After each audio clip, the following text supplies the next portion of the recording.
네, 경제 현안을 보다 쉽게 풀어보는 경제 읽기 시간입니다. 네, 오늘도 다양한 경제 이슈들 이인철 참 좋은 경제연구소장과 살펴보겠습니다. 안녕하세요. 안녕하십니까? 네. 네, 소장님의 이 코스피에 대한 생각이 아마 시청자분들 많이 궁금할 겁니다. 어제 처음으로 6,300 돌파하고 오늘 시작했을 때 조금 꺾였는데 지금 한 6,250, 60까지 다시 올라왔네요. 맞습니다. 우리나라 시장의 에너지가 굉장히 강하다. 조금만 떨어져도 이제 매수하려는 성향이 굉장히 강한데요. 오늘 외국인들이 무려 지금 5조 넘게 팔고 있어요. 예.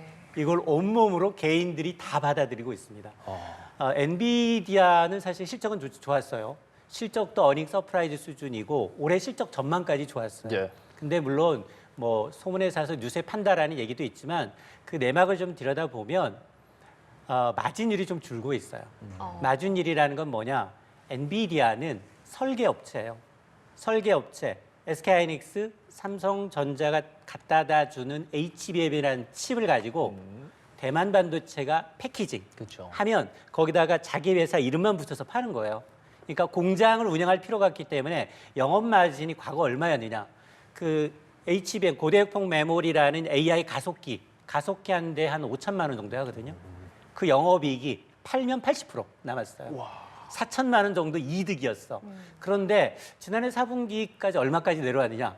65%까지 내려왔어요. 그러니까 마진이 점점 줄고 있구나. 그 독점적인 시장을 누가 경쟁하고 있느냐? 어드밴스 마이크로 디바이스. 브로드컴이라는 회사가 경쟁을 하고 있고 여기에다가 구글은 자체 TPU라는 칩까지 만들었어요. 그러다 보니까 대안이 생기네. 근데 이 와중에 웃고 있는 게 누구냐? 의뢰반란.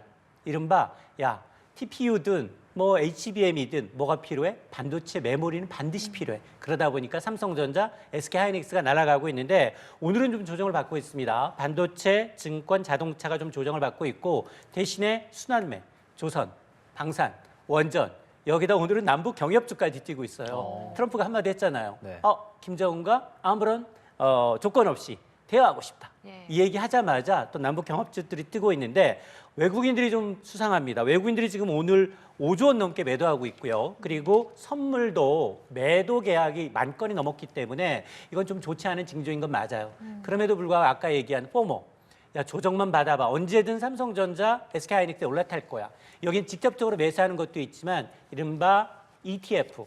반도체를 추종하는 ETF로 계속해서 매수 자금이 들어오다 보니까 하방이 과연 오늘도 긴 연휴 앞두고 정말 하락으로 마감을 할지 예. 지금 상승폭 굉장히 지금 하락폭이 줄어들고 있거든요. 예. 맞아요. 그러니까 오후장 가서 또 플러스로 돌아설지는 좀 지켜봐야 합니다. 네, 그렇습니다. 삼성전자가 어제 장중 시초로 1조 달러 돌파했다고 하는데 이게 한국 기업을 최초라고 해요. 그 의미는 또 어떤 게 있을까요? 맞습니다. 전 세계에서 1조 달러 돌파한 기업이 많지가 않아요. 한 13개 기업이 있는데 삼성전자가 어제 종가 기준 12위예요.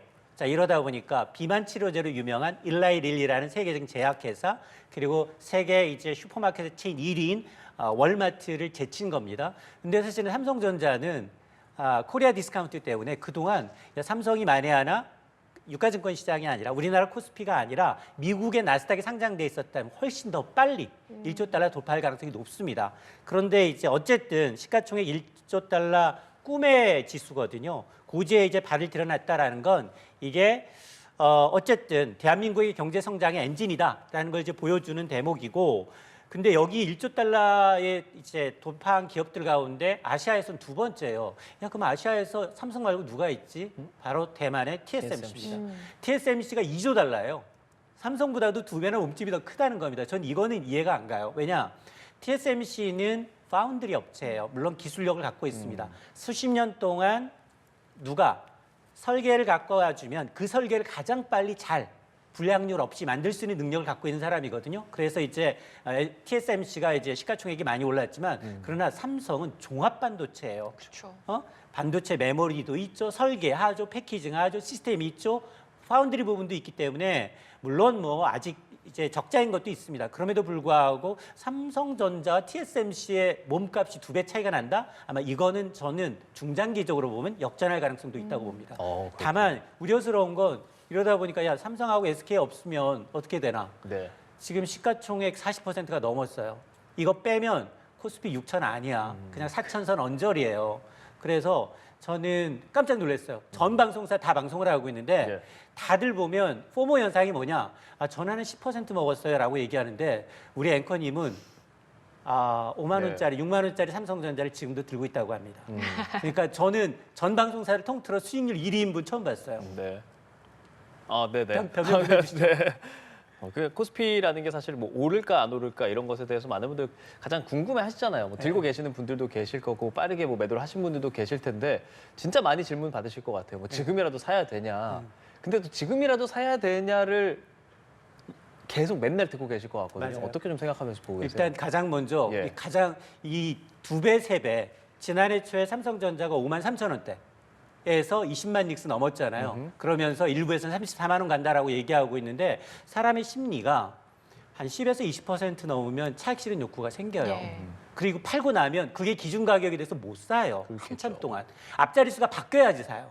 그래서 올라타는데 야, 3배 오를 동안 안 판 것도 더 궁금한데 제가 가장 많이 들리는 질문은 뭐냐? 도대체 한쪽에서는 8천까지 달린다라고 하고 한쪽에서는 무슨 얘기냐? 지금 공매도 대차장고는 최고액이에요. 그러다 보니까 이 인버스에 투자하시는 분도 상당히 많고요. 그래서 언제 조정을 받느냐? 이게 지금 우리는 고점 예측이 어려워졌어요. 이게 돈으로 달리는 유동성 장세이기 때문에 증시격언에 어떤 게 있느냐? 무릎에 사서 어깨에 팔아라라는 얘기가 있어요. 맞아요. 그러니까 고점은 최고점은 지나봐야지 알아요. 이건 신의 영역이에요. 로또 맞추는 거하고 똑같아요. 물론 로또도 뭐 열댓 명은 맞추긴 합니다만, 그러니까 고점 돌파 후 이제 조금 확인하면서 차익 실현할 필요가 있어 보이고 또 하나가 지금 반도체 투톱 더 가냐예요. 더 가요. 이런 분 때문에. 예, 장기적으로 투자하신 분들이 많고 ETF로 지금 돈이 들어오는 이유가 지금 사면 걱정되니까 과거에 5만 원짜리가 지금 뭐 20만, 21만 원 이렇게 가고 있는데 3, 4배 올랐는데 그만큼 목표 수익률을 높이게 되면 안 되고요. 기대 수익률을 좀 낮출 필요가 있어 보이고 다만 투톱 없이 7, 8천은 불가능합니다. 그리고 지금처럼 반도체가 좀 쉬어가면 뭐 조방원이라든가 증권이라든가 순환매가 좀 이어져야 해요. 근데 문제는 뭐냐면 K자 양극화가 앞으로도 계속될 수밖에 없다는 거예요. 왜냐하면 실적도 반도체 쏠림 현상이 너무 깊기 때문에 반도체는 지금 뭐 삼성전자 반도체 영업이익 올해 300조 얘기 나오고 있거든요. 지난해 전체 영업이익이 43조였어요. 그러니까 7배 정도 뛰었다는 거예요. 아마 지금 전자상가 가서 애들 세뱃돈 갖고 휴대폰 사주겠다. 이제 뭐 게임기 사주겠다, 컴퓨터, 노트북 사주겠다 깜짝 놀라실 겁니다. 과거 구형 제품도 100만 원 이상 올랐어요. 그러니까 그만큼 삼성의 기쁨, 디램이 잘 나가고 있다는 건 소비자들한테는 물가가 오른다는 얘기입니다. 그렇군요. 자, 그래서 코스피 이야기까지 좀 들어봤는데요. 오늘은 쿠팡에 대한 이야기를 좀 해보려고 합니다. 김범석 쿠팡 의장이 대규모 개인정보 유출 사태에 대해서 처음으로 사과했는데요. 먼저 듣고 대담 이어가겠습니다. I want to apologize again for the concern and inconvenience this has caused. Everything we've built at Coupang has been driven by a single focus, wowing our customers. Our customers are the only reason we exist. 예, 자 이렇게 그 전까지는 서면 사과에 그쳤었는데 이번에 좀 달랐습니다. 김 의장이 직접 육성으로 들으신 것처럼 사과의 뜻을 전했는데 사퇴 3개월 만에 이렇게 전한 것은 무슨 이유라고 볼 수 있을까요? 우리 사과는 누구를 대상으로 사과한 거예요? 주주를 대상으로 사과한 거예요. 주주를 대상으로. 근데 신뢰 회복은 어디에다 신뢰 회복을 해야 돼요? 매출이 주로 나오고 개인정보 유출했다는 고객이요. 피해가 늘고 있는 한국 고객들. 이제 국민들한테 사과를 해야 되는 거잖아요. 예. 사과도 잘못됐잖아요. 그리고 그동안 계속해서 국회에 이제 나오라고 출석하라고 출석 요구했지만 대타를 내놨잖아요. 그러다 보니 사과의 진정성을 좀 의심케 한다라는 얘기를 들을 수밖에 없고 쿠팡은 또 뒤에서는 거물급 로비스트 고용했어요. 그리고는 미국의 슈퍼 301조를 이제 근거로 해서 쿠팡 미국 기업인데 한국인들이 쿠팡을 차별하고 있다. 이런 식으로 로비를 하고 있는데 저 사과를 액면 그대로 믿을 사람이 얼마나 있겠습니까? 물론 지난해 매출은 최고였어요. 49조 원 돌파해서 매출은 최고인데 분기별로 보게 되면 4분기는 영업이익이 97% 줄었습니다. 예. 그러다 보니 아마 역지사지로 한번 생각을 해봐요. 미국 주재 한국 기업이 미국인들의 개인정보를 대규모로 유출했다. 이게 가만히 있을 사건인가? 좀 되새겨볼 필요가 있고 진정성 있는 책임과 재발 방지 대책을 내놓지 않는다면 아마 쿠팡이 한국 내의 입지가 상당히 좀 줄어들 수밖에 없다고 봅니다. 예. 자, 그럼 쿠팡은 어쨌든 쿠팡 측에서는 뭐 올해 1분기에 다시 회복하겠다라고 얘기하고 말씀하신 것처럼 그래도 매출이 나오기는 나와요. 맞아요. 앞으로 어떻게 될 것 같으세요? 쿠팡 쓰시죠? 쓰죠. 쓰죠? 예. 5,000원짜리 쿠폰 썼어요? 안 썼어요? 썼죠. 저는 그 썼죠. 여행이랑 이런 것까지 다 썼습니다. 네. 알럭스까지 들어갔었어요. 이러기 때문에 쿠팡이 안 망하는 거거든요. 아. 왜냐하면 5만 원짜리 쿠폰 줬는데 예. 로켓 배송 5,000원 쓰고요. 쿠팡 이츠 배달 5,000원이에요. 그리고 말씀하셨던 것처럼 여행 상품과 그리고 이제 명품에 대해서 2만 원짜리 쿠폰 각각 뿌렸어요. 네. 이게 생색내기 아니냐라고 하는데 사실 우리 쿠팡 빼면 못 써요. 로켓 배송 당장 이제 학부모들 자녀들 이제 학비 준비를 해야 되는데 새벽에 배송 안 되면은 맞벌이 부분 힘들어요. 그렇죠. 그러다 보니까 이런 경우 때문에 지금 일부에서는 무슨 얘기냐? 이미 멤버십 가입이 우리나라 최고예요. 최고의 이제 멤버십 규모를 갖고 있는 데다가 어차피 이 부분에 대해서는 뭐 독보적인 존재이기 때문에 이걸 대신할 만한 지각 변동이 나타나겠느냐 이런 얘기도 있고 또 하나는 뭐냐? 지금 균열은 보여요. 왜냐하면 야 내가 뇌출된 내 개인 정보가 악용된다면 이라는 심리 때문에 탈팡이 조금 이어지곤 있어요. 실제로 1월 이후에 쿠팡의 이용률을 봤더니 줄었어요. 이렇게 쿠폰을 뿌렸음에도 불구하고 한 3%가량 이용자가 줄었고요. 대신에 쿠팡의 불행은 누구한테 기회? 네이버 플러스가 이용자가 10% 이상 늘었습니다. 여기다 지금 정부가 가만히 있지 않죠. 지금 유통산업 발전법 개정하려고 하고 있습니다. 지금까지 대형마트는 자정되면 신데렐라요. 자정부터 오전 10시까지는 맞죠. 배송이 안 됩니다. 이거 풀겠다는 겁니다. 이거 상반기에 법 개정을 해서 하반기부터 대형마트들은 전국에 다 지점이 있어요. 배송 가능합니다. 그러니까 이게 어떤 균열을 낼 수 있느냐가 저는 가장 이제 중요하다라고 보는데요. 아마 저는 쿠팡이 공식적으로 계속 이렇게 책임을 발뺌하고 국내에서 낸 매출을 계속해서 미국으로 가져가면서도 이렇게 개인정보 유출에 대한 이제 책임 회피가 이어진다면 아마 입지는 점점 좀 좁아질 것이라고 봅니다. 예. 자, 한편 파리바게트와 또레쥬르 등 대형 제빵 프랜차이즈가 가격을 좀 내리기로 했습니다. 사실 그동안 정부의 강력한 물가 안정 기조 때문으로 보이는데 어떻게 보고 계세요? 이게 그냥 내리는 게 아니에요.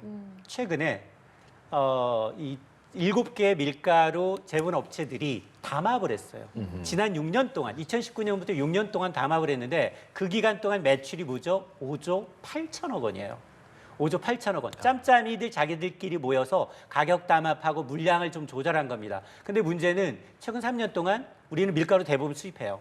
수입하는데 국제 밀가루 가격이 15% 떨어졌어요.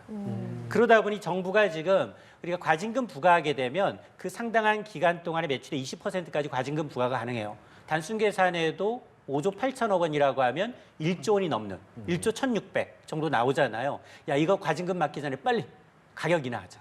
그리고 대통령도 지금 굉장히 압박을 하고 있습니다. 이 반시장적 담합 행위를 뿌리 있게 퍼져 있는데 이거 지금 영구적으로 퇴출하는 방안까지 검토하라라고 얘기를 했거든요. 네. 그러다 보니 사전적으로 얼마 내리고 있느냐? 한 5% 정도 내리고 있습니다. 5% 내리다 보니까 야 밀가루 가격 내렸는데 왜 빵하고 제가 뭐 밀가루 가격 내렸으니까 당연히 가공식품 가격 내려야 되는 게 아니냐라고 하니 지금 제과업계 프랜차이즈 1, 2위라고 할 수 있는 파리바게뜨하고 뚜레쥬르가 나서고는 있는데요.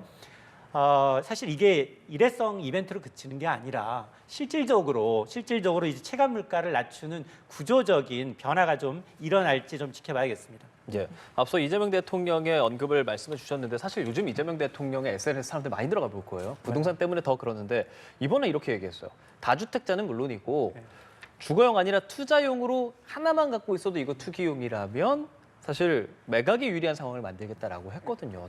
이 부동산 상황은 좀 어떻게 보시는지요? 맞아요.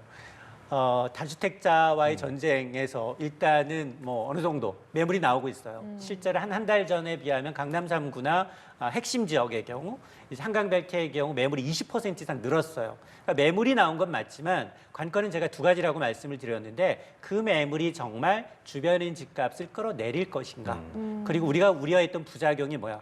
매물 잠김 현상으로 인한 오히려 월세 임대차 시장에 어떤 영향을 줄 것인가 이거 두 개였는데 이제 다주택자에 그치지 않고 1주택자도 지금 억압하겠다는 겁니다. 자 그러면 1주택이라고 하면 대부분 실거주하잖아요. 예. 그럼 이 사람은 투자예요, 투기예요? 이거는 실거주인데 가격이 그러게요. 내려도 있어야 되고 가격이 올라도 살아야 돼요. 그러니까 똘똘한 한 채라고 하잖아요. 맞습니다. 다만 문제가 되는 건 뭐냐면 제가 만약 일자리, 직장 문제 때문에 아예 학업 문제 때문에 부모님 요양 때문에 잠시 비싼 집을 전세를 주고 다른 집에 살 수 있잖아요. 이 경우는 어떻게 해야 돼요? 이게 지금 투기의 투자예요.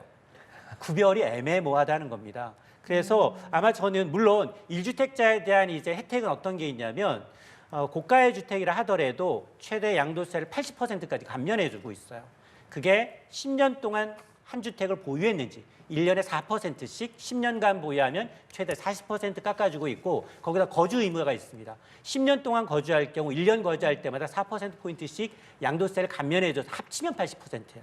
그러니까 이거를 조정을 해서 이른바 똘똘한 한 채에 대한 쏠림 현상을 좀 차단하겠다라는 건데요. 앞서 얘기했습니다만 정부가 그리고 이제 지금 계속해서 이재명 정부는 세금으로 부동산 시장 잡지 않겠다라고 했지만 지금 이 얘기를 꺼낸 걸 보면 어쩌면 세금 규제까지도 포함해서 아마 하반기에 중간 선거가 끝나고 난 다음에 지방 선거가 끝나고 난 다음에는 아마 세제 카드를 꺼낼 가능성이 높다라는 걸 볼 수 있습니다. 한 1, 2분 정도 남았는데 이 얘기는 꼭 듣고 싶어서 말씀하신 그 조건 중에 그래서 결국에 다른 주변 집값을 끌어내릴 것이냐에 대한 소장님의 생각 궁금해요. 그러니까 지금 이게 과거에도 썼던 이제 방법들이에요. 네, 대책. 왜냐하면 이제 문재인 정부 시절도 이제 이런 세제를 복지였기 때문에. 네. 근데 이번 정부가 다른 건 뭐냐? 공급 카드도 같이 꺼내고 있어요.